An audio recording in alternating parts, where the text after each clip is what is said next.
Olá e bem-vindo a mais uma aula de cálculo numérico em Julia. Então, essa é a segunda aula cronológica que a gente está fazendo. Se você está assistindo isso no futuro, pode ser que você tenha assistido outras aulas antes, então não estranhe se parecer que eu estou voltando em alguns tópicos que você já viu. Na aula de hoje eu quero falar sobre sequências e séries, tá? O tema, o título original desse tópico, quando eu dou a disciplina na UFPR, aproximações de números e sequências. Deixa eu ver se é isso mesmo. Aproximações de números e funções por sequências e séries. Ok? Então eu falo de um monte de coisa aqui. Então eu vou tentar fazer parecido com o que eu faço na aula, mas eu devo pular algumas coisas e acrescentar outras no lugar. Então vamos colocar a mão à obra. Então, o ponto principal disso tudo que a gente vai fazer em cálculo numérico, que com frequência a gente vai trabalhar com sequências ou pelo menos uma quantidade finita de elementos enumerados, tá? Então a gente vai ter alguma coisa tipo um elemento A0, A1, A2 e assim por diante. Muitas vezes a gente vai ter alguma coisa começando em 1, porque o Julia começa com o índice 1, então a gente faz isso. Muitas vezes a gente vai ter alguma coisa começando em 0, porque tem um conceito de inicial, e aí eu faço uma iteração e eu chego na primeira aproximação, que não seja a dada. Mas raramente a gente vai começar de um número que seja 2, 3 ou 4, tá? E eu quase sempre vou pensar que eu tenho um enésimo termo dessa sequência, e às vezes eu paro aqui, às vezes eu continuo. Então, matematicamente, isso daqui é muito comum. Você pode pensar que você tem, por exemplo, um objeto. Então, você tem um objeto aqui. Vamos falar que essa é a posição. Opa, sim. Essa é a posição 0 e ele está se movendo aqui em cima desse eixo X. Esse objeto você vai marcar a hora dele em vários instantes de tempo. Eu vou usar segundos aqui. A cada 0,1 segundos você marca a posição dele. Então ele vai estar andando nessa direção com uma velocidade constante igual a 10 metros por segundo. E a aceleração. É aceleração constante igual a 10 metros por segundo. E a velocidade inicial, 0 metros por segundo ao quadrado, né? E a velocidade inicial, 0 metros por segundo. Sai do repouso, velocidade inicial 0, aceleração constante, você sabe fórmulas para isso daqui, ou não, mas enfim, não tem problema.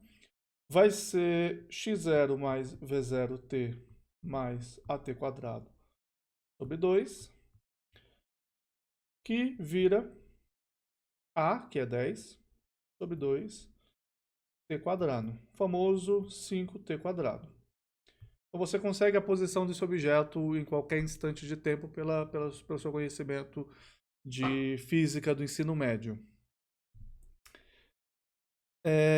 Se eu estou olhando para instantes de tempo, então digamos que eu tenho t0 igual a 0, t1 igual a 0,1, t2 igual a 0,2, eu vou ter o correspondente x0, que é 0, um x1, que é o x na posição t1, que você consegue calcular, tá? Então aqui você pode substituir ali e ver quanto é, que vai ser 5 vezes 0,1 ao quadrado, 0,05, T2, não, x2, que é um x de T2, que vai ser 5 vezes 0,2 ao quadrado, 0,04 vezes 5, 0,1, e assim por diante, tá? Posso fazer conta errada, não se preocupem. A questão toda é que nesse nosso exemplo, se me interessa saber essas posições, porque eu estou fazendo uma animação de um objeto, desse objeto na tela, né? ou quero fazer alguma conta específica com ele, e aí eu discretizo isso, a gente vai fazer isso algumas vezes. Esse caso em particular, eu consigo dizer para você que o xn vai ser 5 vezes o tn quadrado, que vai ser exatamente 5 vezes. E aí aqui você tem uma fórmula para o tn, que é o 0,1 vezes n. O ponto ficou ruim ao quadrado. Se eu estou andando 0,1 e 0,1, T1 é 0,1, T2 é 0,2, T3 é 0,3, é simplesmente 0,1 vezes n. Então isso daqui eu consigo escrever uma formulinha que vai ficar 0,01 vezes 5, então 0,05, vezes n quadrado. Então existe uma fórmula simples para o meu xn. Eu consigo calcular qualquer um deles em qualquer momento do tempo, tá? E inclusive aqui eu posso ir para o infinito. Esse exemplo é um exemplo ótimo, a gente acha muito fácil, mas existem alguns exemplos que não são simples, não são fáceis. E um dos melhores é a conjectura de Collatz. Conjectura de Collatz é a seguinte, na verdade eu vou falar só da sequência de Collatz, conjectura depois. Dado um x natural maior que 1, a gente vai fazer A0 igual a x, e o próximo termo dessa sequência vai ser metade do anterior, se o anterior for divisível por 2, ou seja, par, ou 3 vezes o anterior mais 1, se ele for ímpar.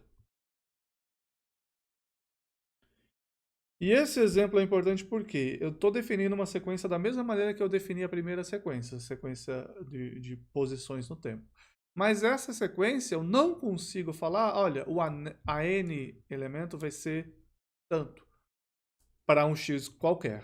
Tá? Não existe uma fórmula simples para falar, se eu passar x igual a 10, tá? Quanto que vai ser o AN?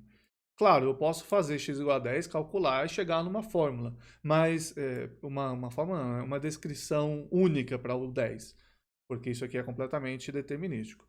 Mas não existe a priori uma fórmula para qualquer x que eu colocar. Então, isso é não trivial.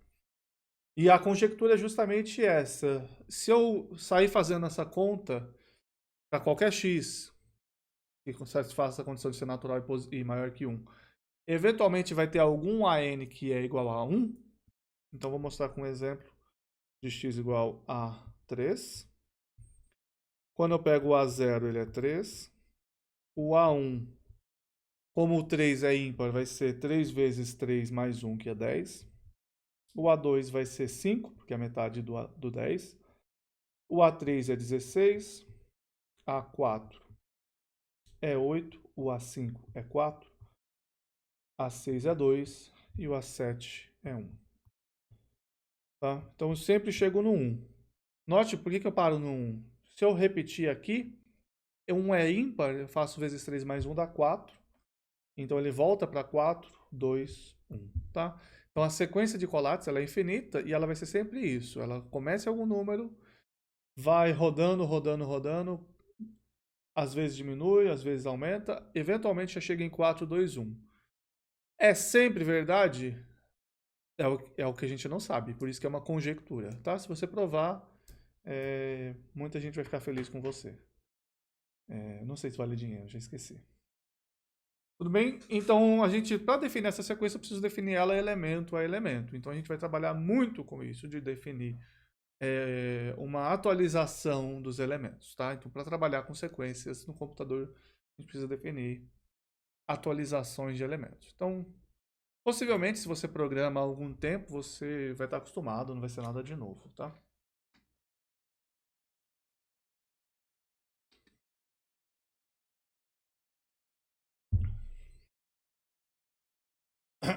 Ok. Voltando. Então, vou fazer o exemplo de Collatz aqui. A gente vai usar paridade, então, para descobrir se o número é par ou não, a gente usa o porcento. Então, 15% 2 dá 1. 14% 2 dá 0. Esse porcento é o resto da divisão por, no caso, 2, né? Okay? Então aqui eu posso fazer por qualquer número, tá? Sei lá, 8% 5. Divido por 5, resto 3. Então para descobrir se o número é par, eu posso inclusive fazer uma funçãozinha pequena, é par o número n. É simplesmente fazer n dividido por 2 é igual a 0. Pronto. Posso ter dado uns saltos aqui no conhecimento de Júlia, tá? Como eu conversei na aula passada. Eu não vou voltar em tudo, porque a gente não pode voltar demais. Mas a ideia aqui é que n% 2 igual a 0 é uma pergunta, é uma condição, é uma proposição que vai dar falso ou verdadeiro. Então, quando eu falo a função é igual a isso, ele vai chamar isso daqui e vai me retornar verdadeiro ou falso. Então, é par o 15? Não. É par o 14? Sim. Beleza? Então, eu poderia fazer alguma coisa assim. Digamos que eu tenho o meu x igual a 3. Aí eu vou fazer a0 igual a x. Ok? Que é o que eu falei que eu fiz primeiro. E aí eu vou fazer a pergunta. É par o a0? Não. Então eu sei que o A1 é 3 vezes A0 mais 1. Tudo bem? É par o A1? Sim. Então eu sei que o A2 é a divisão do A1 por 2. Eu estou usando o div aqui por quê? Então, se você der uma olhada no notebook que eu pedi para você olhar na semana passada, se você divide um número inteiro por 2, no Julia, ele faz a conversão do número para float, para um ponto flutuante. A gente quer evitar isso com muita frequência, principalmente quando você está trabalhando só com inteiros, não faça conversão, tá? Então o div é a divisão inteira. E ele continua sendo inteiro. Ok? Então, primeira coisa que eu fiz aqui, criei um A0, criei um A1, criei um A2. Antes de continuar, é óbvio que o que eu estou fazendo aqui é uma pergunta, e aí eu estou decidindo. Então, na verdade, eu não vou fazer isso fazendo a pergunta aqui e aí escrevendo o que eu quero. Eu vou fazer isso com o if, que é o que a gente viu na aula passada. Então, esses comandos aqui vão virar o quê? If é par o A0, A1 é igual a 3 vezes A0. Não, mentira. Primeiro é A0 dividido por 2. Se não, A1 é 3 vezes A0 mais 1. Beleza? Então, em vez de fazer o que eu fiz, eu faço isso. Essa lógica é repetida.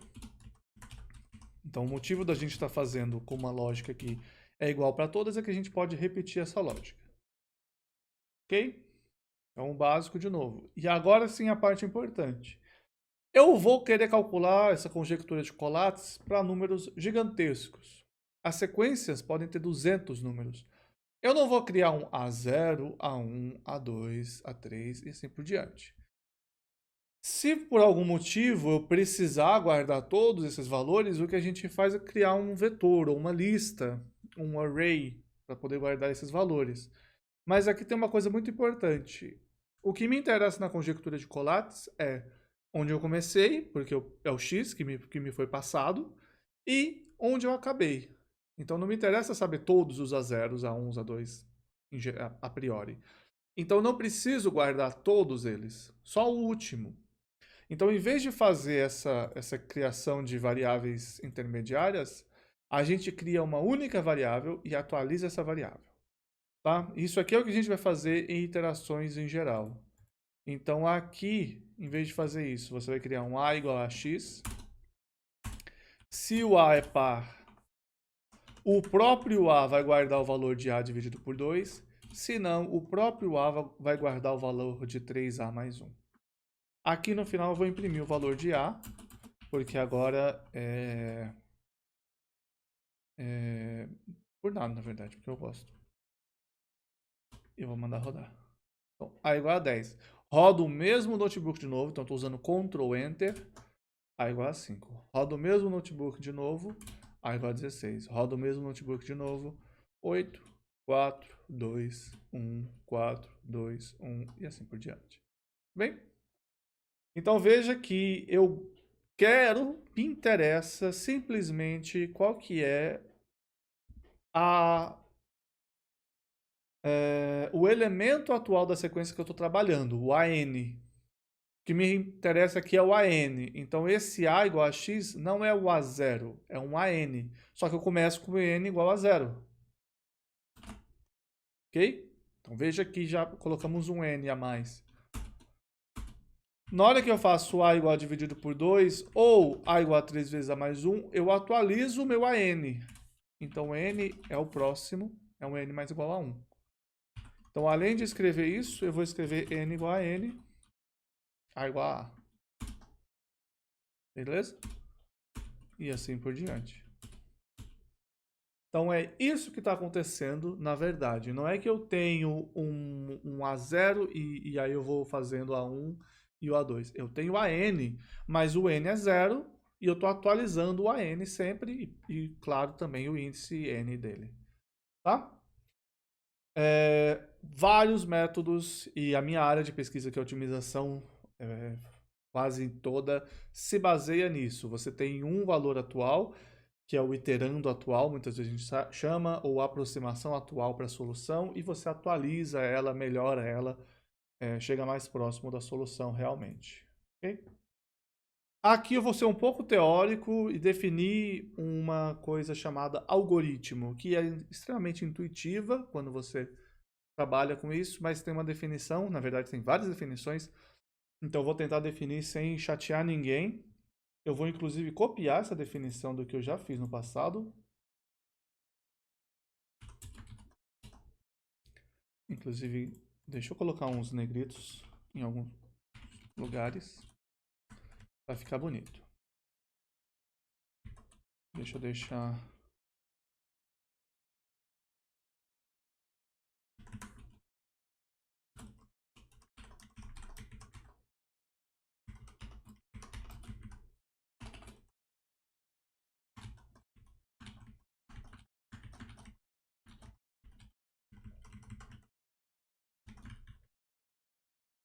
Ok.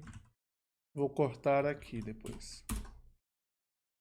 Então, olha só, definir um algoritmo. Vou definir o que é um algoritmo, né? Não estou escrevendo um algoritmo. Então, vai ser uma coleção de instruções, ou, como eu gosto de falar, simplesmente comandos, tá? Mas do ponto de vista mais teórico, instruções, para realizar alguma tarefa específica. Então, segundo o Donald Knuth, do livro Art of Computer Programming, volume 1, você tem que ter essas condições aqui que foram parafraseadas, tá? Então, finitude, esse algoritmo tem que acabar em um tempo finito, tem que estar bem definido, isso quer dizer que você tem que conseguir fazer todas as instruções, tem que estar claras as instruções, elas não podem estar ambíguas, tá? Então não pode ser assim, divida o número. Pelo quê? Tem que ser dividida por alguma coisa, certo? No caso a gente vai falar, divida o número por 2, ou pega a metade do número.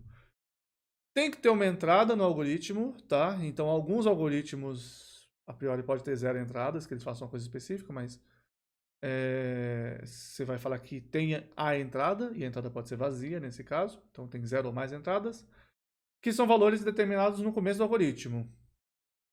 E tem que ter uma saída, então o algoritmo tem um conjunto de uma ou mais saídas, que são quantidades relacionadas à entrada, tá? E aqui a parte que é mais confusa, talvez, eficácia e computabilidade. As operações feitas no algoritmo devem ser suficientemente básicas para que, a princípio, possam ser executadas por uma pessoa num espaço finito e tempo finito com papel e caneta. Essencialmente quer dizer que dá para você fazer essa conta aí. Não é uma coisa do tipo... vai ficar complicado entrar no detalhe aqui. Digamos assim, eu vou fazer o algoritmo que vai pegar o enésimo valor de colates para um x entrada e elevar ao quadrado. Então, na minha iteração do algoritmo, eu coloco lá: calcule a posição n onde o colates para. Como é uma conjectura, do ponto de vista teórico, eu não sei se para. Então, a priori, eu não posso falar isso. Não posso simplesmente dizer vai acabar. Tá? Então, do ponto de vista teórico, se a conjectura de Collatz for verdadeira, sim, acabou. Mas se não, eu não posso simplesmente falar, pegue e vai funcionar. Na nossa área de otimização, a gente tem algumas situações dessa, provavelmente nas outras áreas de programação também, que eu tenho um algoritmo que ele depende de um subproblema. Então eu falo assim, resolvo o subproblema e aí eu pego a solução do subproblema e faço outra coisa. A solução do subproblema tem que ser obtível, tá? Tem que conseguir calcular essa condição, esse subproblema. Então, o que a gente faz muitas vezes é a gente define o algoritmo falando, se eu conseguir achar um problema, eu faço isso, se não, eu paro e declaro que eu falhei no subproblema N, ok? É uma maneira de você falar que você está sempre tentando calcular. Então, você define hipóteses matemáticas, por exemplo, para dizer que será possível calcular em tempo finito que o algoritmo interno, o subproblema interno, vai ser resolvido ou que vai falhar. E aí eu posso continuar. Ok? Tendo feito um algoritmo, eu posso definir um algoritmo para Collatz. E aí eu vou definir já direto na função.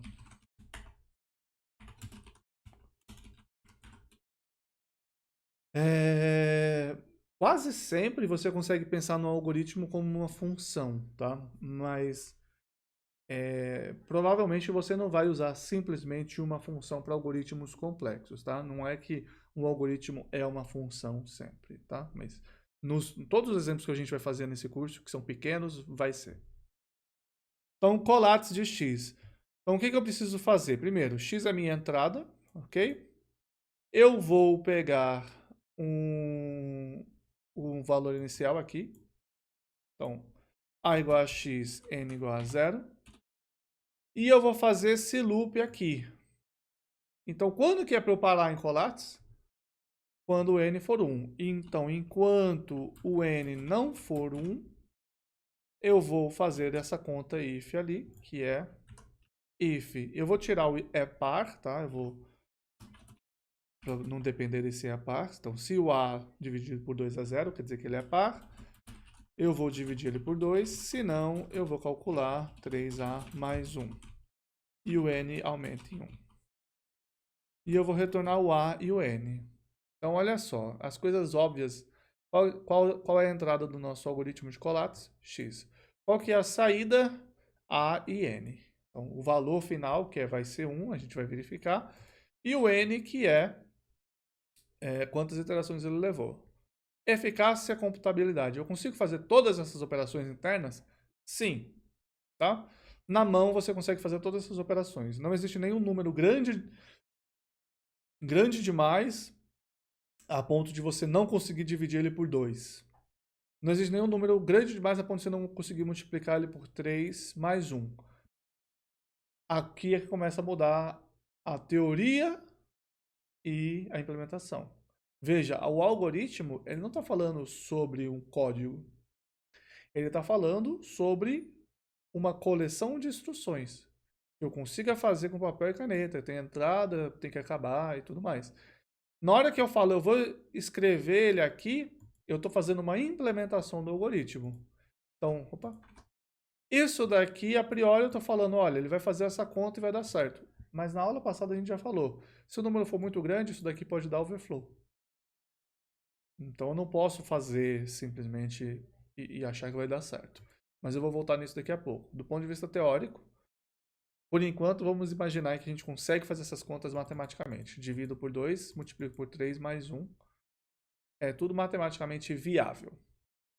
É bem definido? Sim, todas essas instruções do jeito que estão escritas aqui são bem definidas. E aí a parte que interessa, ele vai acabar em tempo finito? Aí que entra a conjectura de Collatz. Isso daqui só vai acabar em tempo finito se a conjectura de Collatz for verdadeira. Senão eu vou rodar para sempre.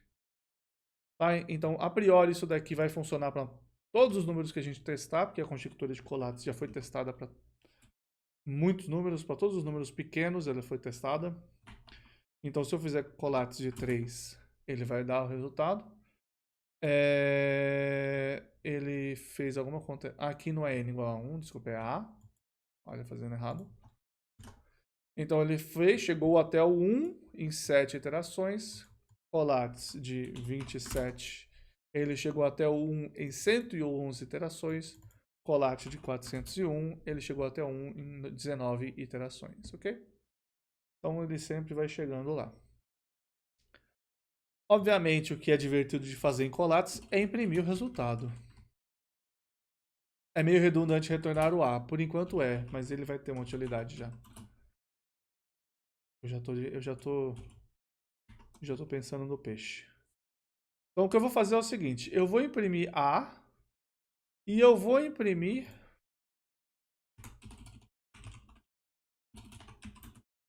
uma seta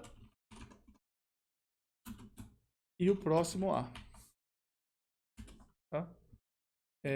Assim que eu descobri o que eu... aqui ele comeu o end. Então, olha só. Inclusive aqui eu vou tirar o LN.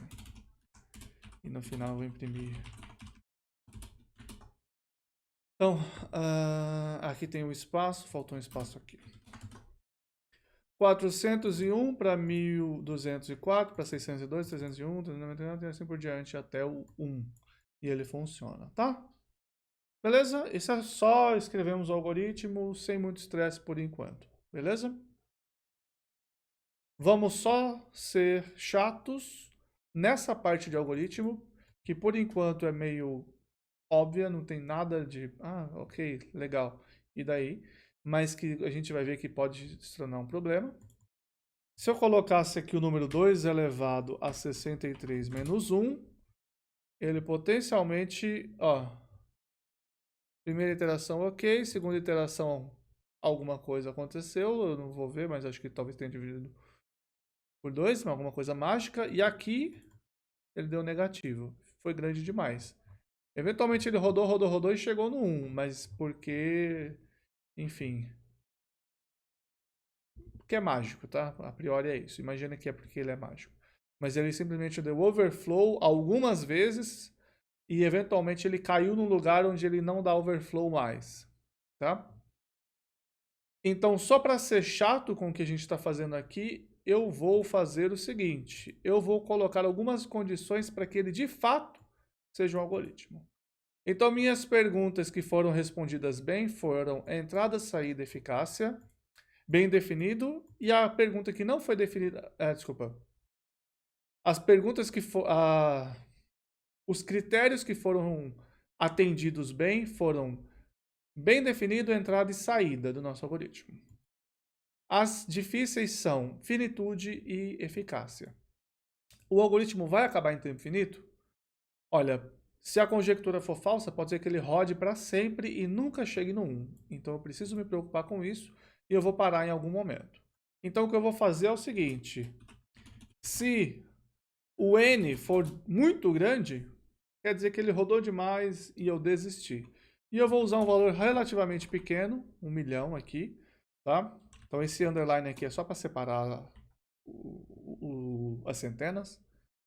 Não é centena o nome, né? A centena dos milhares e dos milhões. Se for grande demais, pare. Break, ele sai do while. E minha outra preocupação é no tamanho de A. Então se eu multiplicar o A por 3 mais 1, ele for maior que o meu valor overflow, vai quebrar. Então aqui também embaixo, se o meu A for maior que 2 elevado a 61, para não fazer conta, pare também. Vai ficar muito grande, daqui a pouco ele vai quebrar, tá? Então isso daqui, se eu multiplicar por 3, é menor que multiplicar por 4, então ele vai ser menor que 2 a 63. Então essa é a última pessoa que eu posso usar. Ou não exatamente a última, mas está no tamanho da última pessoa que eu posso usar antes de explodir tudo e o algoritmo falhar.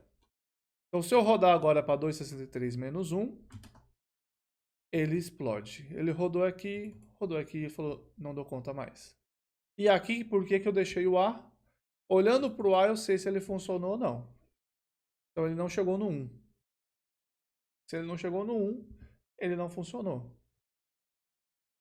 Vamos fazer um exemplo. Agora tem um problema que eu não sei nenhum exemplo onde O N é maior que 1 milhão, tá? Isso infelizmente eu não sei.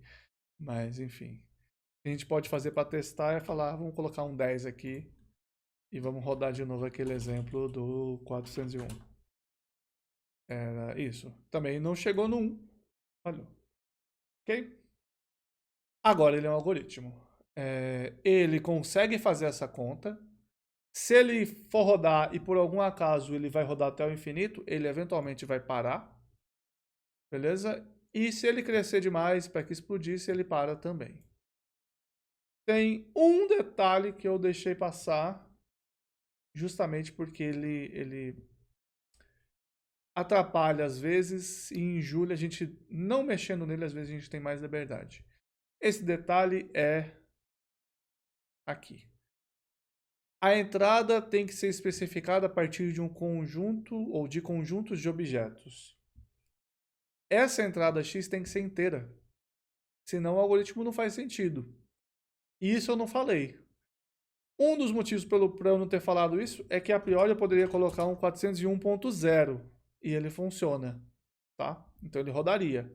Ele não chegou no final por causa desse 10, né? Então ele roda e funciona. Mas do ponto de vista técnico, você poderia fazer o seguinte. Você poderia falar que a entrada tem que ser inteira. Tá? Então aqui entra os tipos em Julia. Ok? Então eu não falei muito disso na última aula. E eu não vou falar muito disso agora também. Porque em geral não vai ser muito necessário. Como eu falei, eu vou fazer algumas aulas paralelas, né? Algumas ramificações. E uma das ramificações que eu posso fazer é sobre investigação do uso de tipo, que em julho isso é bastante importante. Eu vou falar brevemente sobre quando você tem um tipo básico e quando você tem um big float, mas vão ser poucos casos que a gente vai usar nessa disciplina. Então vamos lá. X inteiro, quando eu rodo 401 agora, no caso ele tem a última versão do código implementado, então ele aceita, né? Mas se não tivesse, ele falharia, ok? Então, se eu resetar, que eu não vou, ele falharia. E agora sim, eu estou falando, olha, o conjunto de entradas está aqui, tem que ser integer. A saída está aqui, todos os passos são bem definidos, eu consigo calcular, ele vai dar certo e ele vai acabar em tempo finito. Isso é um algoritmo. Para ser mais exato, a implementação de um algoritmo muito bem definido. Beleza? Então veja que você pode escrever todo esse algoritmo aqui de maneira que esses 5 conceitos fiquem bem escritos usando só português, sem nenhuma implementação, ok? Não vamos fazer isso. E aí o último detalhe para a gente entrar pesado no que vai ser alguns algoritmos avançados no futuro é informação. E aqui isso não é mais necessário para o algoritmo. Isso é mais uma questão de informação que você quer passar porque você vai precisar dela no futuro. E a informação é a seguinte: eu rodei ele e ele falhou. Por que ele falhou? Tá? Essa informação eu não estou dizendo. Aqui eu sei que ele chegou no 16, não no 1. Por quê? Então, em vez de fazer isso daqui desse jeito, a gente pode passar ou criar uma variável info, ou status, ou exit flag, que são todos nomes comuns para ela, tá? E eu vou deixar exit flag. E eu vou criar alguma coisa para indicar o resultado. Se você é da velha guarda, você usou C, você usou Fortran, você já tem esse conceito lá, tá? Que é justamente que você precisa dizer se o seu código funcionou ou não, e não é uma mensagem na tela que vai aparecer. Vai ser um número indicando se deu tudo certo ou não. Em C, o tradicional é você ter um 0. Isso até hoje existe, tá? Se você abrir o terminal aqui, você fizer alguma coisa do tipo... calcula 1 mais 2. Ele falha. E ele vai dar um retorno aqui, no caso 127, para poder falar comando não encontrado. Esse número 127, você vai lá no manual e vai descobrir por que ele falhou. 127 quer dizer comando não encontrado, ok? Então, classicamente a gente faz isso. Mas nas linguagens atuais, e inclusive você pode usar em algumas coisas em C, quando você está em C, quando você está em algumas linguagens, às vezes o pessoal usava os chamados Esse é o nome agora. Eu não sei se é macro o nome que eles dão para isso. Mas você usa uns defines e você define umas coisas que parecem enums, que são valores enumerados, tá? Em Julia, você poderia usar, em outras linguagens de alto nível, você poderia usar uma string para descrever a saída. O que eu gosto de fazer, porque você consegue criar um dicionário depois com isso, é usar um símbolo. Então eu vou criar a saída com um símbolo desconhecido.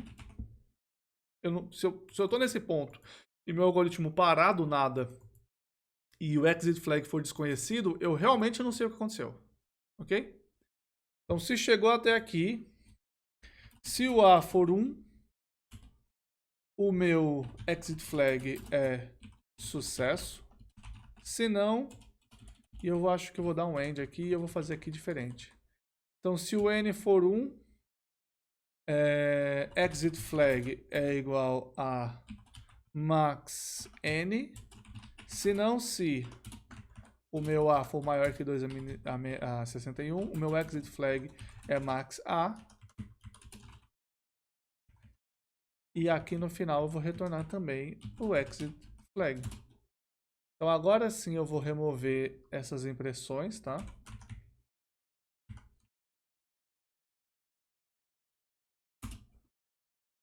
E eu vou fazer collat 22 max n. Lembrando que o nosso n é 10 nesse caso, tá? Máximo de iterações, não deu certo. Usando o valor mais real. Sucesso. Nosso 401, sucesso. Nosso 2 elevado a 62, mais 1, max n. Note que ele explodiu aqui, então... ele tem que ser menor que... fez alguma coisa errada, pera.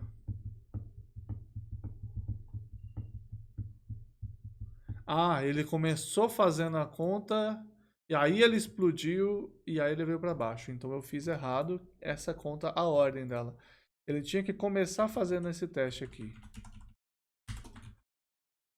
Inclusive para isso que a gente testa.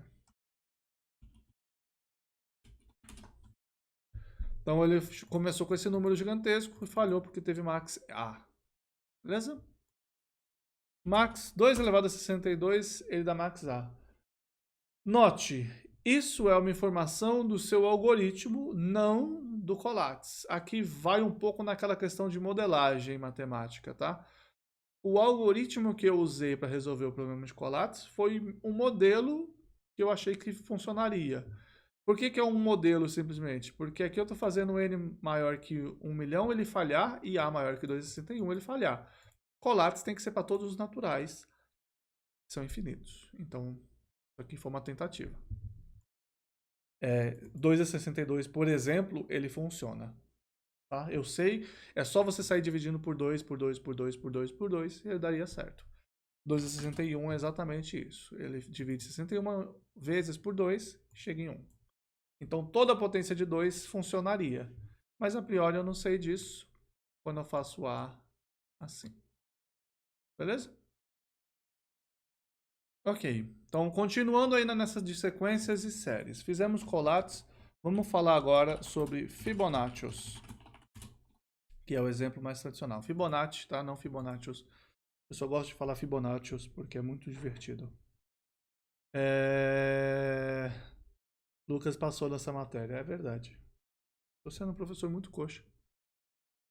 Então, Fibonacci, a sequência de Fibonacci é uma sequência muito clássica, tá? Você vai ter dois números, originalmente 1 e 1, e você vai somar esses dois números para gerar o próximo número da sequência. Então, se você viu aquela coisa do Código da Vinci, inclusive o Código da Vinci já deve ter uns 10 anos, eu que sou velho. Você viu daquela coisa da seção áurea, então tem a ver com esses números de Fibonacci aqui. Então, 1, 1 soma dá 2, 2, 1 soma dá 3, 2, 3, 5, 8, 13, 21, 40 e 34. 55 e cansou já, né? Beleza? Inclusive o outro... Não, tinha alguma coisa interessante, mas eu não lembro. Beleza, é isso. Vou fazer esses números. O que é importante aqui? A priori, voltando em Colates, eu preciso do AN, é o que eu quero, o último elemento. Só preciso dele. O Fibonacci, eu vou gerar a sequência inteira, então não sei ainda para que eu quero isso, né? Mas enfim, eu vou ter dois elementos que eu preciso, Fn e Fn-1, para calcular o próximo. Então, a priori, eu preciso de dois elementos, não só mais um. Então, eu não vou mais ter o AN. Eu tenho dois valores que eu preciso manter. Então, a primeira coisa é a gente definir o que a gente quer fazer com isso, porque em Colates tinha um objetivo. Aqui não tem exatamente o objetivo, então, em vez de fazer igual eu fiz em Colates, que eu passo o número inicial, eu vou fazer um algoritmo para passar o n e eu vou calcular qual o valor do enésimo número de Fibonacci. Então, digamos que eu passe 7. Então, 1, 2, 3, 4, 5, 6, 7. Tem que retornar 13. Beleza? Então, a ideia aqui é a seguinte. Eu vou ter F1 igual a 1, F2 igual a 1. Aí eu preciso fazer F3 igual a F1 mais F2. E é só isso. Não tem mais problema nenhum.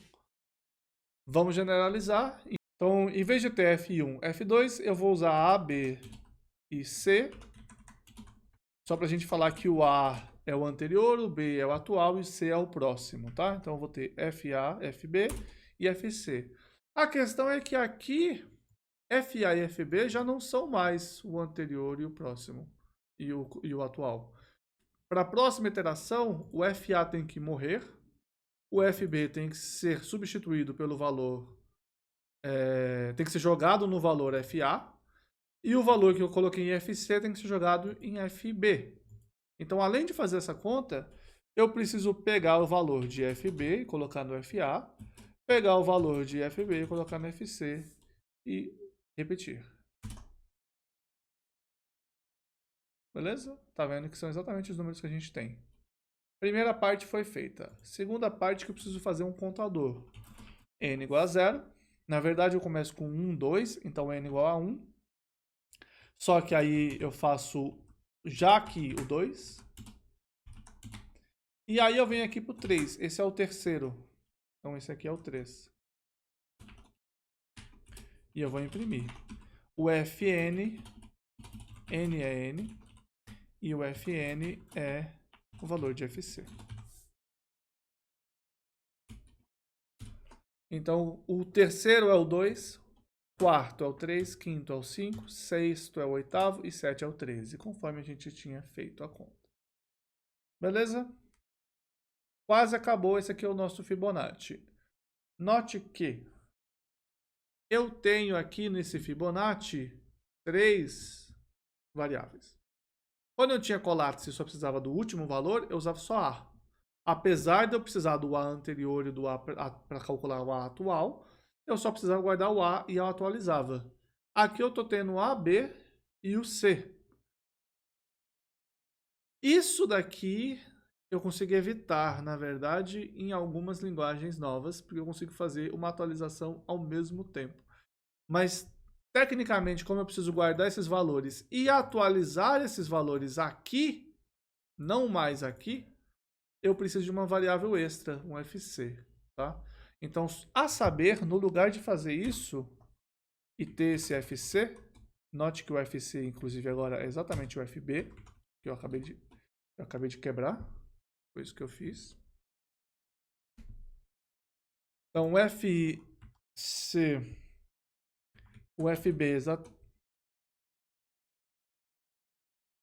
é exatamente o FC, então eu posso substituir aqui. Eu posso atualizar o valor de FA e FB ao mesmo tempo, fazendo o FB, que é essa primeira igualdade, e aqui o FC vai ser FA mais FB. Então, a saber, isso aqui em julho eu estou fazendo uma atualização desse tipo aqui. B e A mais B. Eu estou atualizando uma dupla, tá? Estou atualizando uma dupla então uma tupla de de dimensão 2, ao mesmo tempo. Então, por conta disso, isso funciona, tá? Então, é aqui e aqui. Beleza? Então, em algumas linguagens que conseguem fazer essa atualização ao mesmo tempo, isso é possível, tá? Também tem outras maneiras de fazer isso, que eu não vou entrar em detalhes agora, tá? Tem coisas divertidas que dá para fazer aqui, mas a gente não quer sofrer tanto. Mas a saber, quando a gente vê isso em C, em Fortran, a gente originalmente já está vendo com FC. Pelo menos inicialmente, ok? Então a ideia agora é fazer um algoritmo que faz toda essa implementação de Fibonacci. O algoritmo vai ser alguma coisa assim, entrada é o N. Aí, a priori, eu poderia já parar aqui. Pode ser que o meu N seja 1 ou 2. Então eu vou colocar na hipótese de entrada que o N é maior ou igual a 1. Inclusive eu vou escrever isso daqui dentro do código em Julia, para que eu possa usar os bonitinhos de Julia, certo? Os comandos bonitinhos. O Unicode. Então a entrada tem que ser um N maior ou igual a 1. Aí a primeira coisa é, se o N, vamos em português, se o N for igual a 1 ou 2, acabou, fim. Retorne 1. Porque se ele é igual a 1 ou 2, o F1 e o F2 são iguais a 1 e acabou. 2, então a gente vai fazer um loop. Enquanto N for... Vamos fazer um contador aqui. Então vamos criar um contador, K igual a 2. Enquanto K for menor que N, eu vou precisar calcular o FC. Inclusive aqui eu acho que eu vou deixar genérico, certo? Não vou deixar muito genérico não, para que ninguém fique chateado depois. Então eu vou fazer aqui o FC é FA mais FB. Então vamos fazer assim, FA igual a FB igual a 1.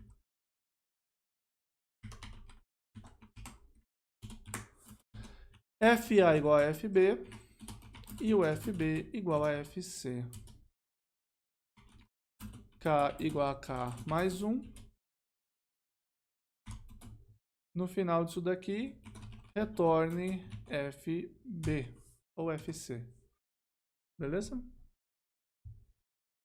Ok? Tudo bem? Beleza? Ótimo. Detalhes. Então, coisas que são importantes. Isso daqui tem entrada definida? Sim, um N. Tem saída definida? Sim, FC. Eu consigo calcular qualquer um desses passos aqui.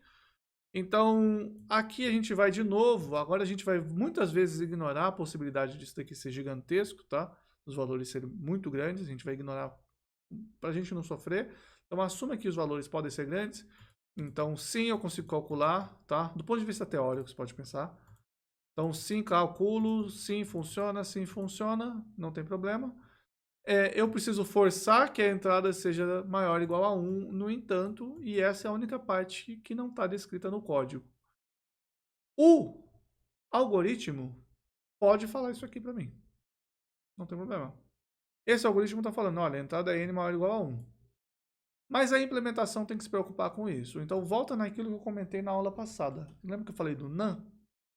Se você faz um código, se você for lá e fizer um código que você vai colocar online e você vai assumir que o usuário vai fazer o que você mandou, exatamente como você mandou, seu site, seu programa vai ser hackeado. Porque algum usuário vai querer sacanear. Mas muito pior do que isso, alguém vai fazer a coisa errada e vai quebrar o seu código sem querer.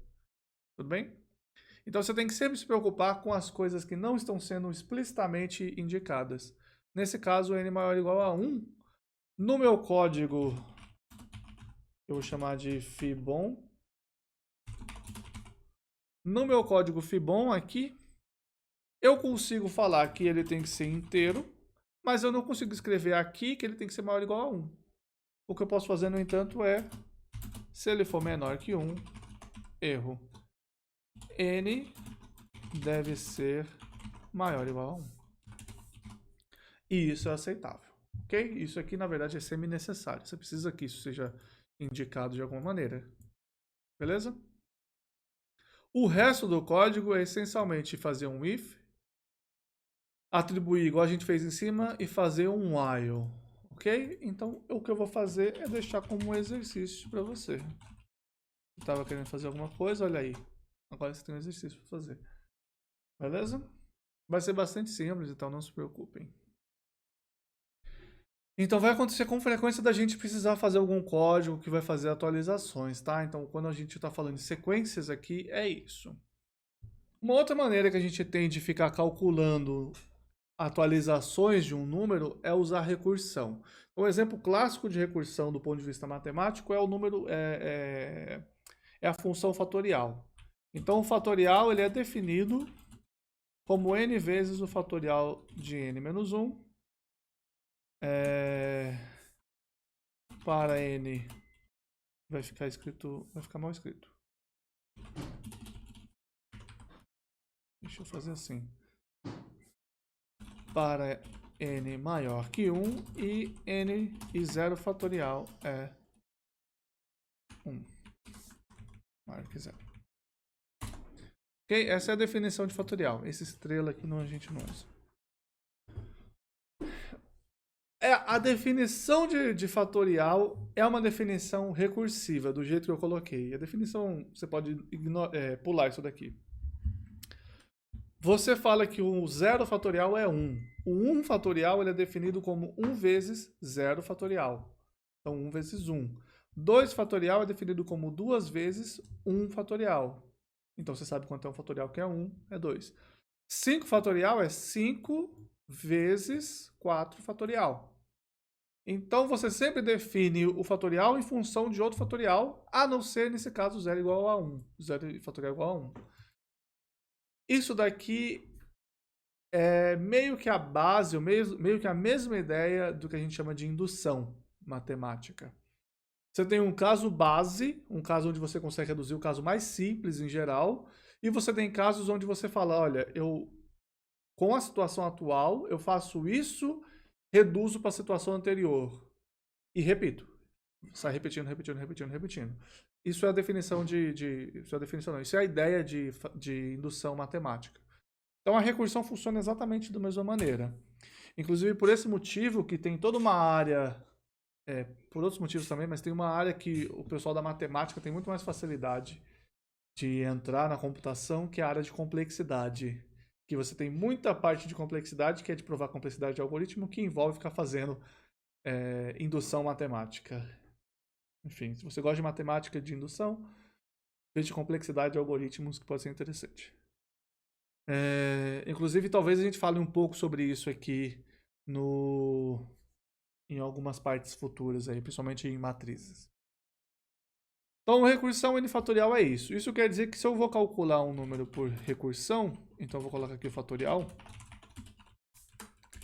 Se o n for 0, eu retorno 1. Se não, eu posso retornar n vezes o fatorial de n menos 1.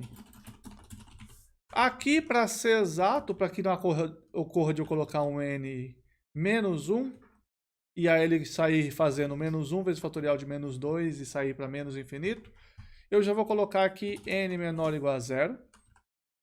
Vou colocar n inteiro, para ninguém quebrar. E vou colocar que se o n for menor que 0, inclusive eu posso fazer assim, se o n for menor que 0, erro fatorial só para baixinhos. Não, só para n maior ou igual a 0. E faltou... Não, tá certo.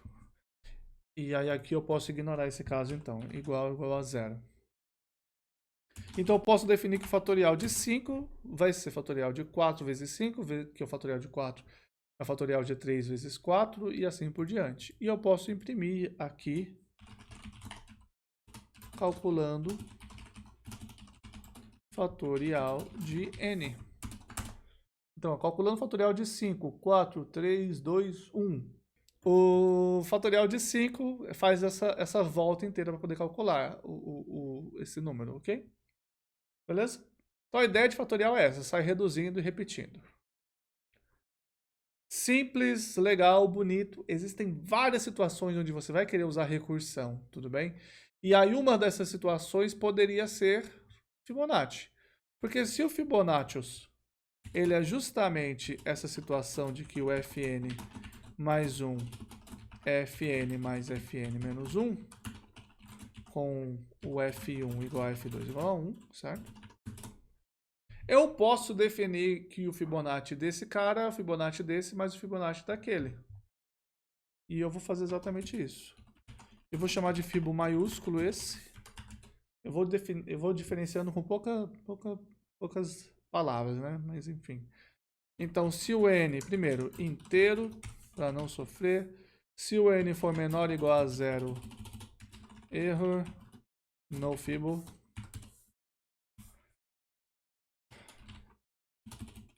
Se o n for igual a 1, eu vou fazer return 1. E se não, que é a situação final, eu vou fazer Fibo de n menos 1 mais Fibo de n menos 2. Inclusive aqui eu vou fazer menor ou igual a 2. Opa, não é kernel contract. Menor ou igual a 2, que pode ser 1 ou 2. Tá?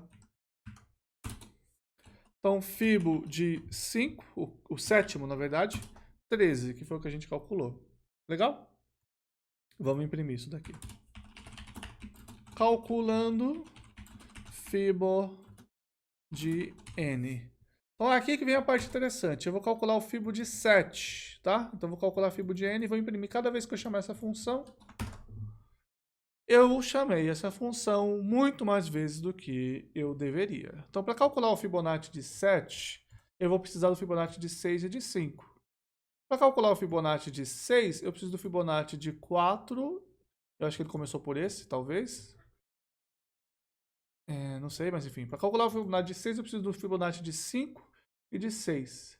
Ah, na verdade ele fez aqui, aí ele chamou aqui e imprimiu o Fibonacci de 6. Para calcular esse, ele chamou aqui Fibonacci de 5. Para calcular esse, Fibonacci de 4, 3, 2, 1. Aí ele volta. Volta para qual? Fibonacci de 3, que vai pedir o de 2. Aí ele acaba, volta para o Fibonacci de 4, que vai pedir o de 3 e o de 2. Enfim, e assim por diante. Ele sai descendo. Então, o que acontece com o Fibonacci é...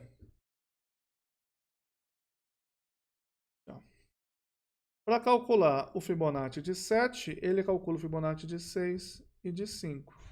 Para calcular o Fibonacci de 6, eu calculo o Fibonacci de 5 e 4. Aqui ele precisa do Fibonacci de 4 e 3. Aqui ele vai precisar do Fibonacci de 4 e 3 também, porque é o mesmo de 5 ali. Aqui o Fibonacci de 3 e o de 2. Esse é 1.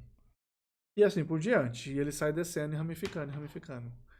Essa é uma situação péssima para o computador, porque em nenhum momento ele conseguiu perceber, ou ele não tem como fazer isso, trivialmente, que esse Fibonacci de 5 que vai aparecer para uma ramificação é o mesmo Fibonacci de 5 que vai aparecer para outra.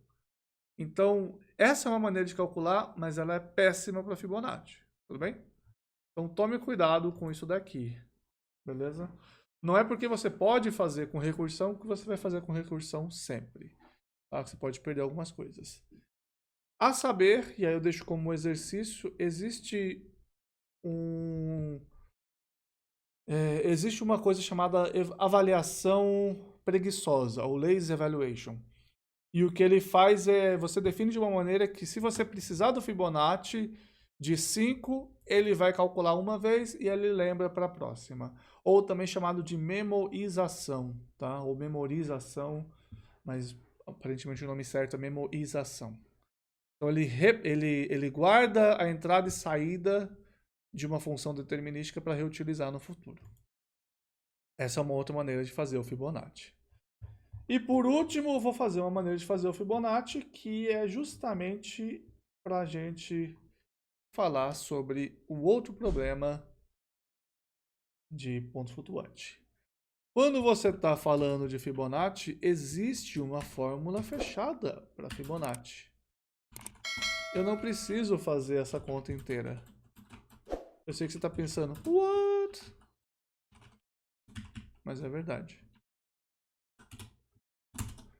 Essa é a fórmula fechada. Quem que é Φ?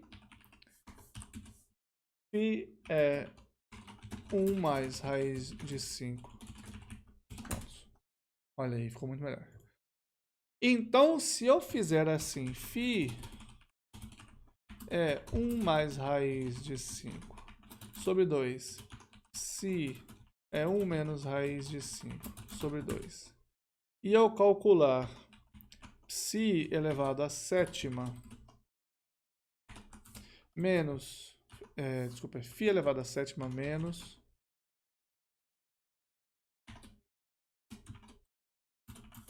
Psi elevado à sétima dividido por raiz de 5, eu chego em 13,000002, certo?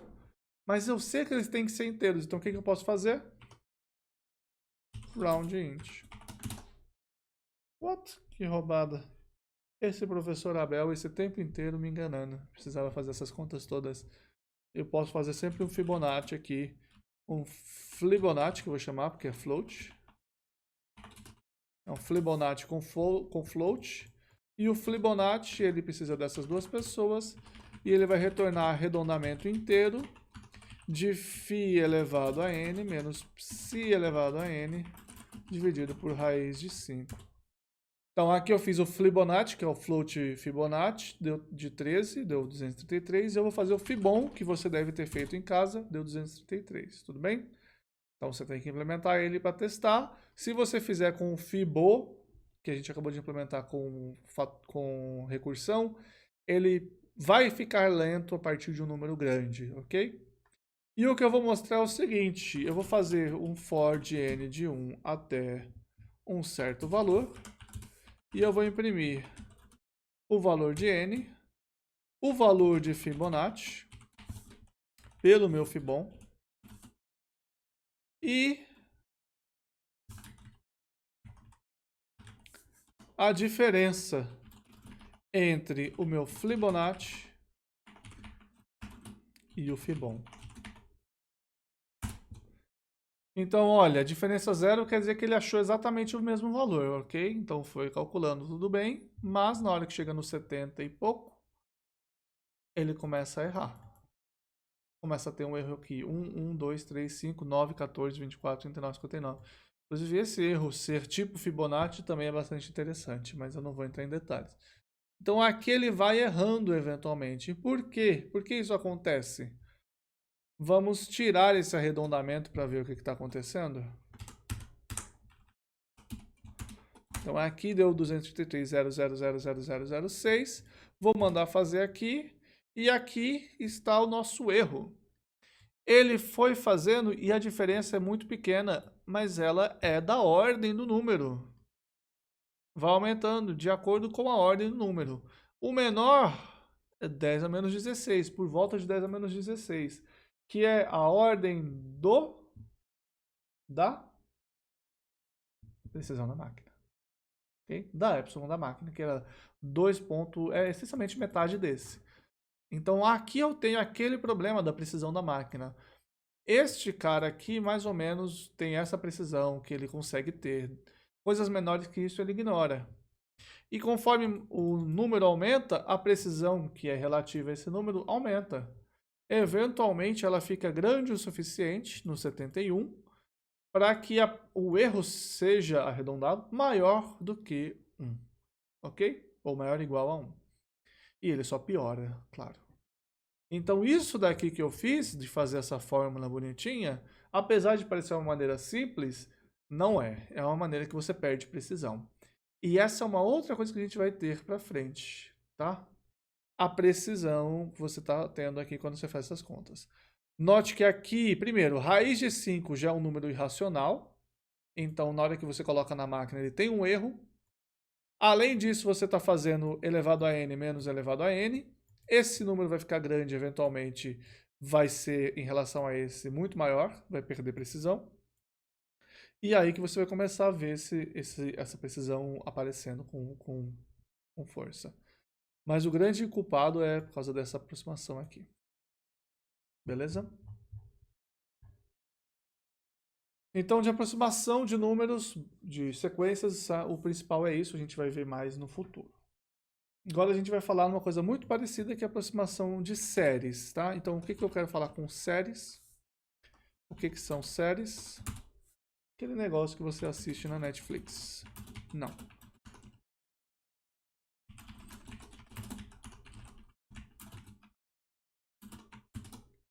Então, existem diversas situações onde a gente vai querer fazer um somatório ou aproximar um somatório no computador. Então, quando a gente está falando de sequência, você tem um número e você atualiza esse número de alguma maneira. Tá? Então, tem várias maneiras inteiras, várias maneiras com floats. Você vai perdendo precisão de acordo com a maneira.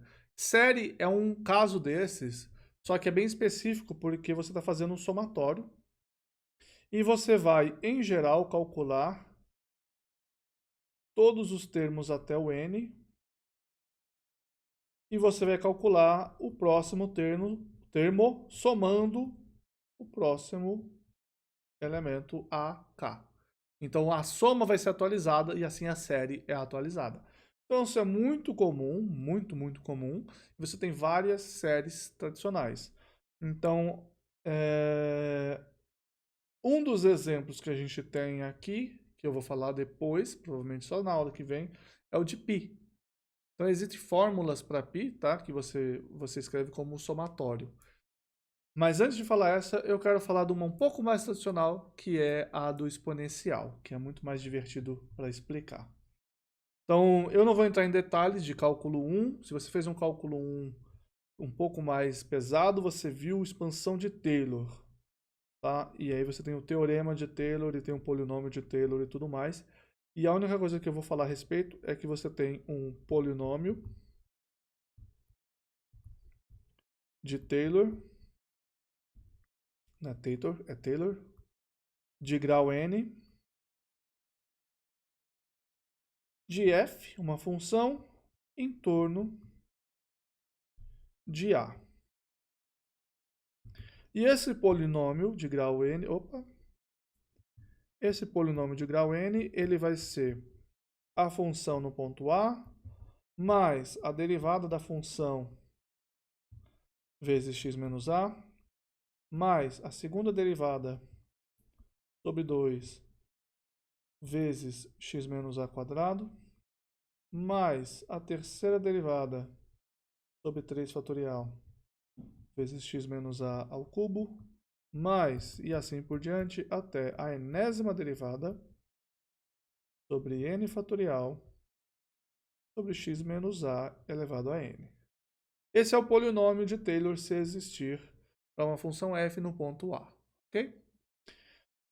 Então, a gente vai olhar para um exemplo muito específico, que é o f de x igual a e elevado a x, que tem a propriedade de que qualquer derivada é e elevado a x. E por conta disso, eu consigo olhar no ponto A igual a zero e ver que o meu Pn de x vai ser, então aqui, exponencial em zero, que é 1, mais a derivada que é exponencial em zero, que é 1, vezes x menos zero, que é x, mais a exponencial em zero, que é 1 ao quadrado, não, sobre 2, que é meio, vezes x menos zero, que é x ao quadrado, mais, assim por diante, 3 fatorial x ao cubo, assim por diante, até 1 sobre n fatorial x a n. Beleza? Ok, legal. E daí que se eu tenho o meu f de 1 igual a e, o meu polinômio em 1 vai aproximar e, certo? Alguns valores. Claro, além disso, então aqui é uma maneira de aproximar o número e, além disso, obviamente, A exponencial de x, que é o que eu vou calcular de maneira mais geral, pode ser calculada como 1 mais x quadrado sobre 2, mais x ao cubo sobre 3 fatorial, até x a n sobre n fatorial. Beleza? Para qualquer n positivo infinito. Ok? Beleza? Vamos lá começar com quem é E. Quem que é E?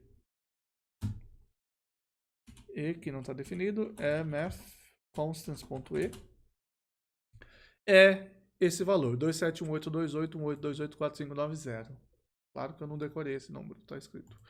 Que também pode ser calculado como exponencial do 1, que foi o que a gente acabou de falar. Tudo bem? Então, o que eu estou dizendo é que eu sempre posso calcular essa expansão aqui e aproximar minha função exponencial de x por isso. Em particular, para calcular o número e, que seria fazer 1 mais 1 mais meio mais 1 terço, 1 sobre 3 fatorial, mais 1 sobre 4 fatorial, mais 1 sobre 5 fatorial, e assim por diante. Eu vou fazer já direto para o e a x, tá? Mas é bom lembrar que eu posso pensar no caso específico. O que vai acontecer eventualmente? Se eu estou calculando o número, a aproximação para o número 2.7, mais ou menos, e eu estou fazendo aproximações que são do tipo 1 sobre n fatorial, vai ser 2 mais meio, mais 1 sexto, mais 1 sobre 24, mais 1 sobre 120, e cada um desses termos, x a n sobre n, vai diminuindo. Então, esse número vai para zero. E muito antes dele chegar em zero, ou chegar muito próximo de zero, ele vai chegar na precisão da máquina. E ele vai parar de ser atualizado. Beleza? Então, o que vai acontecer aqui para a gente? Eu vou fazer esse somatório Sn, o enésimo termo, e eventualmente ele vai parar. Então, eu posso calcular uma aproximação para x, eu vou chamar de xp1, tá? Que é a nossa função exponencial 1, que entra em n termos, e eu vou calcular justamente 1 mais 1 vezes x, eu vou tirar esse 1 vezes, a gente não precisa dele. X quadrado sobre 2 mais x ao cubo sobre 3 fatorial mais x a 4 sobre 4 fatorial e assim por diante. Tudo bem? Não por acaso a gente fez a função fatorial hoje, porque eu ia precisar dela, então a gente escreveu. E o que eu vou fazer é justamente isso. Eu vou fazer um S igual a 1.0 e lembrando, aqui é o termo zero, então aqui é o 1, tá? Então, de K de 1 até N, eu vou somar x elevado a K dividido por fatorial de K e retornar S. Exponencial no ponto 1.0, que é o ponto... exponencial de 1.0, que é o ponto onde vai dar E, que vai dar 271.828, com 10 termos, voltei, certo? Fui lá remover o print do fatorial. Note que eu tenho a função factorial, ela existe em Julia já, mas aqui a gente já explicou o que ela faz. Então, usando apenas 10 termos, eu consigo aproximar o meu E até a 7ª casa decimal. Se eu colocar mais termos, tipo 15, eu consigo aproximar, deixa eu ver, 2, 8, 4, 5, mais algumas casas decimais. Se eu colocar um 19, ele pega tudo essencialmente. Vamos ver quão errado ele está. Menos exponencial de 1. Bastante errado. Vamos colocar muito pouco errado, quer dizer. Um termo a mais, muito bem. E ele vai fazendo com bastante felicidade. Exponencial de 1 consegue ser aproximada com muito bem, eu acho que com 16 termos já. Não, 17. 17 termos já consegue ser aproximada muito bem. Então, você consegue achar um valor bom para E com 17 continhas. Legal? Mas eu vou querer fazer para todo exponencial de x. Então, vamos fazer para exponencial de 5. Já não ficou tão bom. Por quê? Porque, como eu falei, ele está fazendo x a n sobre n, e esse x a n sobre n vai para zero. Mas, como o x agora é 5, Eu estou fazendo 5 elevado a 17 e dividindo por 17 fatorial. 5 elevado a 17 por 17. Eu vou usar o meu fatorial, porque eu gosto mais dele. Por 17 fatorial é 0,02. E o epsilon do número 5, que é quanto eu quero, do exponencial de 5, para ser exato, é 2 vezes 10 a menos 14. Então, meu erro só vai sumir quando eu chegar em 10 a menos 14. Então, eu preciso de mais termos. Vamos colocar 20 termos, vamos ver. Ruim ainda. Vamos colocar 21 para ver como fica. Parece ruim, mas alguma coisa estranha aconteceu. 22. Piorou. Vamos colocar 30. Ficou péssimo. O que aconteceu? Aconteceu, e é por isso que eu escolhi usar o meu fatorial, que quando eu faço o fatorial de 21, ele explode e dá overflow. Olha só, eu não testei overflow. Eu falei para vocês, não vamos testar overflow aqui, a gente vai ignorar por enquanto. Mas era de sacanagem, porque eu queria que ele falhasse aqui. Ok? Então, esse é o motivo secreto da gente usar o fatorial. Se eu mudar para o nosso factorial, para o fatorial que já está no Julia, ele vai avisar. Ele fala, olha, não consigo. E ele me avisa. Beleza? Então é de sacanagem que ele faz isso. Então vou ter que usar o Big Int para calcular fatorial. Não. Não vai fazer isso. Veja que se você mudar para Big Int, certo? Ele vai funcionar. Inclusive, ele acha esse valor com um erro bem pequeno agora, tá vendo? Se eu colocar um 35 aqui, vai ficar ótimo. Eu acho que é o menor que ele pode ter de erro. Então, ele já está com um valor muito bom, com 35 elementos. Mas eu não vou querer usar o Big Int. Por quê? Porque o meu valor médio é para ir para 0. Então, por que eu estou fazendo um Big Int que ele gasta muito mais memória e esse número poder crescer muito, sendo que o x elevado a n sobre n fatorial deveria ir para 0? Mas é porque ele está dividindo. Tá, mas não é só por causa disso. Porque o meu x elevado a n também está indo para infinito. Tá, então ele está com um número grande em cima e um número grande embaixo. E o que acontece, e a gente vai fazer isso com muita frequência, é o seguinte. O enésimo termo, que é x elevado a n sobre n fatorial, ele pode ser escrito como x sobre n vezes x a n menos 1 sobre n menos 1 fatorial. Então, isso daqui é o resumo do... É tipo a aplicação 1, a aplicação mais forte, talvez, que a gente vai ter da aula passada. A aritmética de ponto flutuante, as operações importam. Então, olha só, o AN, eu vou conseguir calcular ele olhando para esse cara aqui, x a n menos 1 sobre n menos 1 fatorial, que é o AN menos 1. Então, eu volto na situação de, olha, eu tenho uma sequência que eu tenho que calcular que eu vou atualizando, e eu vou calcular essa atualização de uma maneira inteligente. Então, existem duas sequências agora, quando você está falando dessa série, que é, eu estou fazendo a atualização da sequência dos argumentos da série e, usando esse cara, eu vou fazer uma atualização da série. Beleza? Então, essa é a coisa mais importante para a gente fazer. Vou chamar de exponencial 2. E eu fiz alguma coisa errada? Não, agora sim.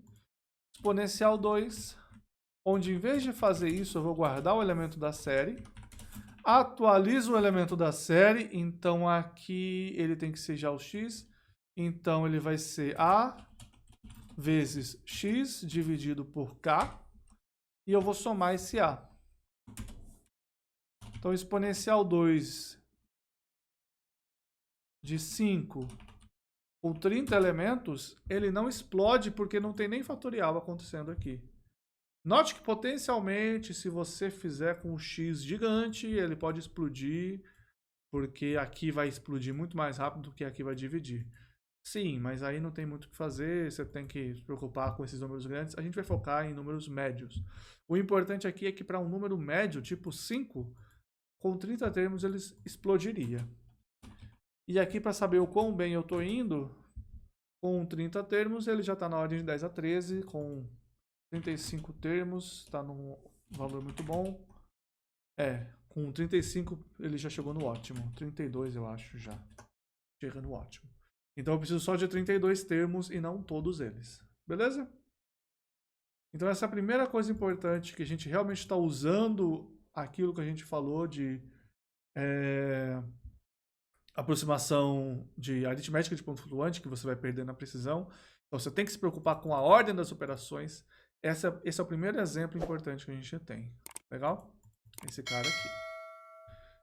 Ok, vou fazer mais uma versão dessa exponencial aqui. Deixa eu só dar uma checada no que eu tenho escrito.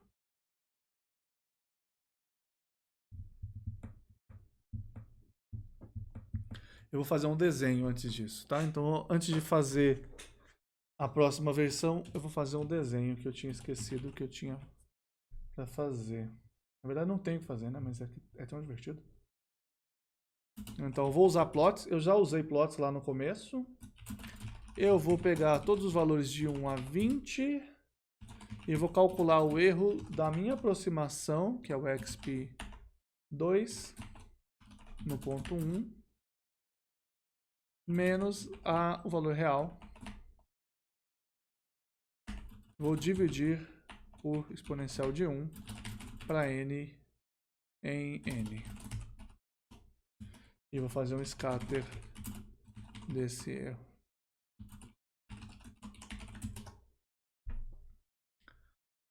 Então, olha só, aqui eu tenho o n que eu estou usando embaixo. Então, vou colocar um x-label n e um y-label, que é exponencial 2 de 1n menos exponencial de 1, dividido por exponencial de 1. Isto é o erro relativo. Inclusive, eu vou chamar o título de erro relativo.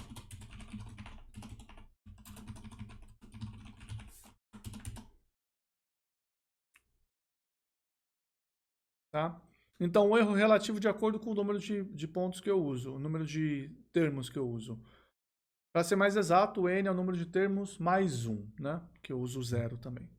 Então, 1, 2, 3, 4, 5, ele vai descendo aqui. Parece linear, mas na verdade eu estou usando escala log, tá? Então ele vai caindo. Quando chega no 17, ele está no melhor possível, que é por volta de 10 a menos 16. Se eu mudar o meu x, então aqui eu vou colocar o x igual a 5. X igual a 5, a mesma situação, só que ele chegou no 20 e ainda não está bom. Então eu posso aumentar aqui para 40. Aí ele fica no valor bom no 32. Se eu usar x igual a 0.2, ele cai muito antes e chega no 11 e aí já fica bom. Beleza? Ok, então outra coisa importante, olha, o n, quem que eu uso?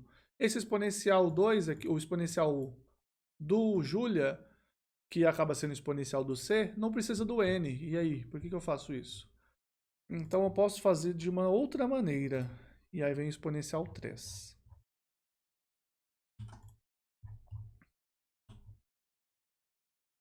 E exponencial 3 vai fazer, obviamente, a mesma conta, só que sem o n. Então eu tenho que colocar uma condição aqui para ele parar. E aqui entra uma condição mágica. Qual que é o problema da aritmética de ponto flutuante? O problema é que eu faço uma soma, mas o valor é tão pequeno, esse termo é tão pequeno, que eventualmente ele não faz nenhuma diferença mais. Nesse caso, é exatamente isso que eu quero para o meu termo. Eu quero somar o meu termo com a minha aproximação atual e não fazer diferença. Então, no caso, enquanto for diferente, certo? Enquanto a soma de um termo novo for diferente do termo atual, ou seja, enquanto fizer diferença, eu vou repetir. Então, exponencial 3 de 1.0 agora, ele dá erro porque eu não defini quem é K. E eu tenho que atualizar K. E não é mais 2, é mais 1. Então, o exponencial de 1.0, ele faz até aqui. Se eu subtrair exponencial de 1, dá 0 de erro. Se eu fizer exponencial 3 de 5.0, dá esse valor aí de erro. Legal? Vou fazer aqui uma outra função, um outro desenho. A gente nem precisava daquilo ali, mas eu quero copiar só essa parte do erro aqui. E em vez de fazer uma coleção de n's, eu vou fazer uma coleção de x. Eu vou fazer aqui o x do 0 até o 10. Vou fazer 100 pontos desse. Vou fazer exponencial de 3. For x em x. Me mostre para esses valores de x qual que é o erro também na escala log. Agora é o x mesmo e agora exponencial 3 de x menos x. Relativo não tem mais x igual a x. E aqui eu quero fazer com plot. Pelo menos um valor finito tem que ser mostrado. O que pode acontecer em alguns lugares ele tem um erro nulo. Então eu vou colocar um máximo entre 10 a menos 16, tá? Que aí se ele der 10 a menos 16, você sabe que é exatamente um valor muito pequeno. E olha só o que ele está fazendo. Ele está calculando o erro relativo e olha a ordem desse erro relativo. 10 a menos 16 a 10 a menos 15 sobre 2. Então veja que o erro relativo ideal ele tem que estar muito próximo da precisão da máquina, que é 10 a menos 16. E é o que acontece, tá? Ele está sempre muito próximo. Não é exatamente, então quer dizer que esses dois algoritmos não são iguais. O algoritmo que o C implementa ainda é diferente do que eu tenho implementado. E eu não sei qual é, eu não fui atrás para ver também, tá? Legal? Então essa daqui é a situação mais extrema que eu posso ter. Quase. Tem mais uma pessoa para mostrar. Menos 10. Vamos fazer de menos 10 a 10. E agora ele erra de novo. Então, quando eu faço de menos 10 a 10, ele começa a errar para os números negativos. Já não funciona tão bem mais. E essa é outra característica da minha aproximação numérica. Quando eu estou fazendo um somatório de exponencial de x para negativos, por exemplo, exponencial de menos 1, isso vai ser aproximadamente 1 menos, e aqui você está fazendo x, então 1, mais x ao quadrado sobre 2, então meio, menos x ao cubo sobre 3 fatorial, então 1/6, mais 1 sobre 24, menos 1 sobre 120, e aí é que está. Ele está alternando em torno da solução, só que o valor fica muito pequeno e ele ainda está jogando com uma amplitude muito alta. Então, quando você tem uma série alternada, ele fica pior, tá? Séries alternadas, isso é, com sinais mudando de um termo para o outro, são mais complicadas de se manter estáveis numericamente. Então, uma alternativa de fazer isso, não é isso que eu quero, é uma alternativa de fazer exponencial de 3 é você fazer exponencial 4, que é simplesmente se x, eu posso até apagar isso daqui tudo. Se o x for positivo ou 0, faça exponencial de 3 mesmo, exponencial 3, que funcionou muito bem. Se não, se o número é negativo, em vez de fazer exponencial de exponencial desse número negativo, eu vou fazer exponencial do oposto dele e vou fazer o inverso desse número. Então, 1 dividido por exponencial de menos x, que é exatamente EAX. E agora sim, eu vou copiar isso aqui e vou fazer aqui com exponencial 4. E agora está de volta entre 10 a menos 16 e 10 a menos 15. Legal?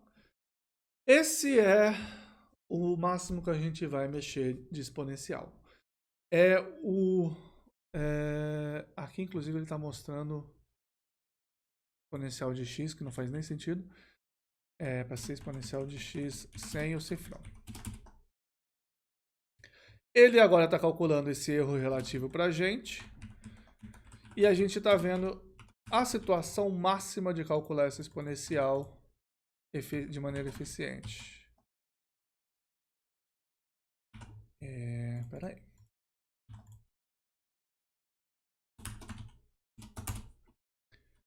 Beleza? A gente está vendo a situação máxima de calcular a exponencial de maneira eficiente. Esse tipo de operação, onde você faz somas, onde você atualiza o número, sempre tem que tomar cuidado com a ordem dessas operações, como é que você vai fazer ela para deixá-la bastante estável, para que você não gere muitos erros numéricos, quando for o caso, para que você não gere números muito grandes, quando for o caso, ou muito pequenos antes da hora também, tá? Acaba não sendo muito a situação de gerar números pequenos antes da hora, mas pode ser também.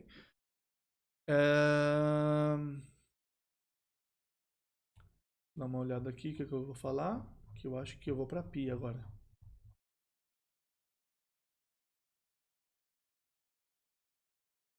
Isso. Então, para finalizar e deixar a gente preparado para a semana que vem, eu vou falar brevemente sobre pi e deixar como exercício para você fazer.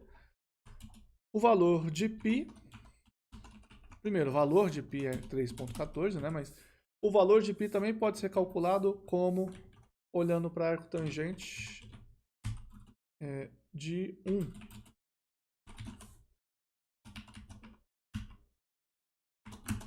Ok?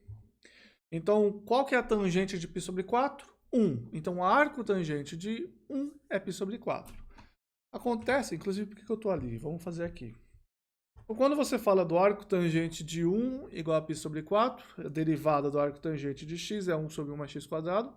Então, quando você olha para esse cara daqui, e sabendo que a gente quer chegar numa série, você pode lembrar que isso daqui é uma PG, tá?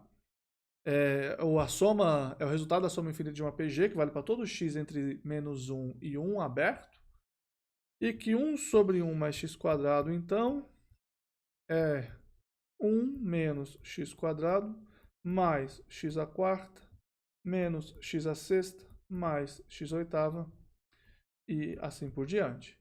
Então, se eu integrar o arco tangente de x,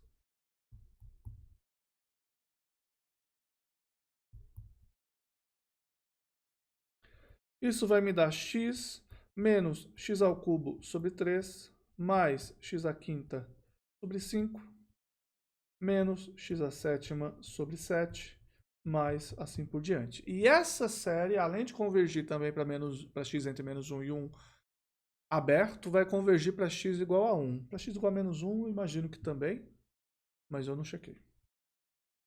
Então, em particular, π sobre 4 é 1 menos 1 terço mais 1 quinto menos 1 sétimo mais 1 oitavo menos 1 nono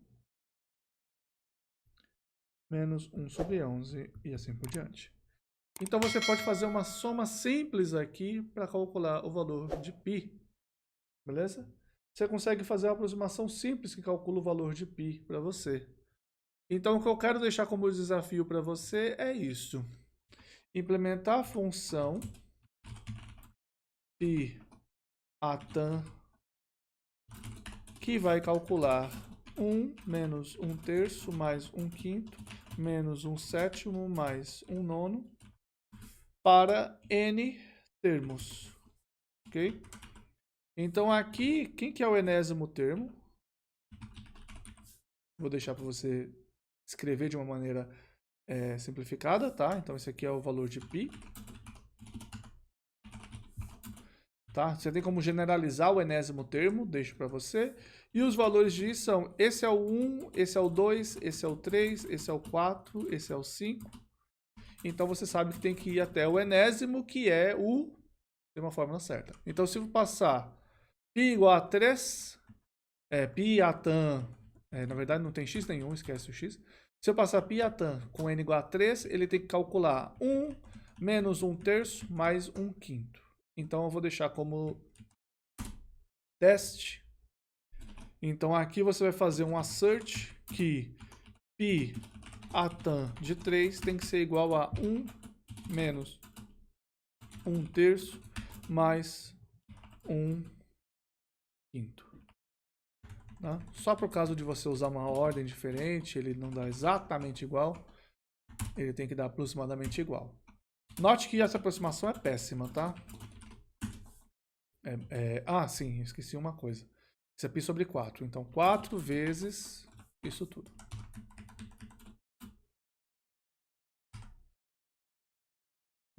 Então aqui é 4 vezes esse valor aqui. Então veja, a minha aproximação para π com n igual a 3 é 3,5. E é muito ruim. Mesmo quando eu faço até 1/9, fica ruim ainda. Então vai ser muito diferente do caso exponencial, tá? Para poder achar uma aproximação boa, você vai ter que usar bilhões de valores. Um valor muito grande, muito maior do que a gente vai querer usar. Mas vai ser o primeiro da aula onde a gente vai fazer aproximações de π, então eu vou deixar vocês se divertirem, tá? Então você que está vendo ao vivo, faça isso daqui, para que na semana que vem eu possa fazer um mais divertido do que esse. Faltou um aqui, 1 menos 1/3, mais 1/5. Tá? Esse notebook vai ficar online para você já atualizar, ok? Então, é isso por hoje, essa é a nossa segunda aula de cálculo numérico. Eu sei que a gente está indo levemente lento, porque cálculo numérico tradicionalmente é método, método, método. Mas essa parte é a parte teórica de cálculo numérico que eu acho muito importante se fazer. E é melhor que a gente faça agora, para depois a gente entrar no método com todo vapor, ok?